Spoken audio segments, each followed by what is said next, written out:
العقار اللي غادي نوصف لكم اليوم هو عبارة عن شقة نصف جاهزة. بما معناه، فاش كنقول نصف جاهزة بما معناه نص ديال الفراش، فيها صالون، فيها واحد الساجور. اما بالنسبة للمطبخ ففيه تا هو بعض التجهيزات، كاينه لاكلين. هاد العقار هذا راه كيتواجد في عمارة اللي فيها المصعد وفيها المرآب ديال السيارات. اما بالنسبة للموقع هو اللي عجبني بزاف في العقار ديال اليوم. علاش؟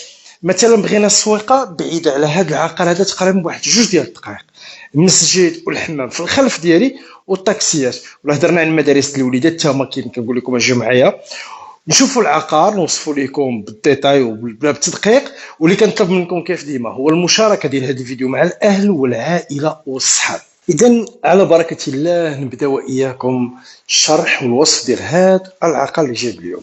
اول شيء كنبغي نبدا به وكنوريكم ديما الهندسه ولا الباب ديال المدخل باش كنعرفوا في الصاله. عندي هذه الباب، هي باب خشبيه، وكما قلت انا كنتواجد اليوم في عماره اللي فيها المرآب ديال السيارات ومصعد، وكذلك فيها سطح كاملاك مشتركه وكيسيرها اتحاد ملاكين ديال العماره. بما معناه كاين سانديك في هذه العماره هذه.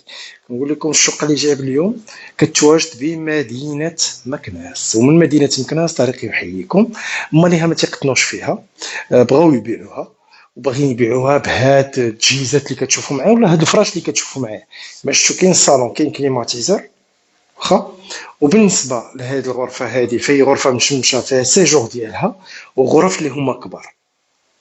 بالنسبه للثمن اعزائي المشاهدين اللي جيب لكم به الشقه ديال اليوم فهو ثمن اللي جد منافس مقارنه مع شنو هو موجود في السوق وبنفس لا فينيسيون.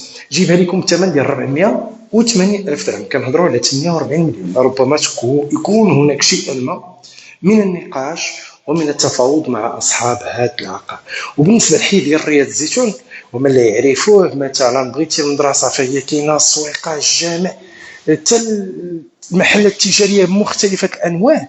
مثلا بغيتي داكشي ديال الفراش كاين، مثلا بغيتي داكشي ديال مثلا العطريه ولا ما الى ذلك، فكل شيء كاين في هذا الحي هذا رياض الزيتون.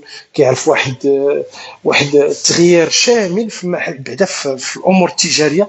فاي حاجه قلبتي عليها فهي كاينه. هاد الشقه هذه ديالي اليوم راها كما قلت ماليها كيقطنوا خارج الوطن وقرروا باش انهم يبيعوها.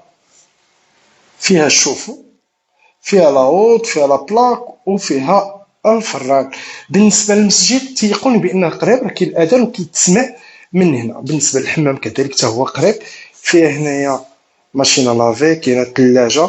هادشي اللي كاين في هذا العقار هذا، وراه كتواجد في الطابق الثالث بمدينه مكناس واخا. وبالضبط الحي فهو رياض الزيتون. كنقول لكم اعزائي المشاهدين اللي بغى يشوف هذا العقار عن كثب فما عليه الاتصال والتواصل.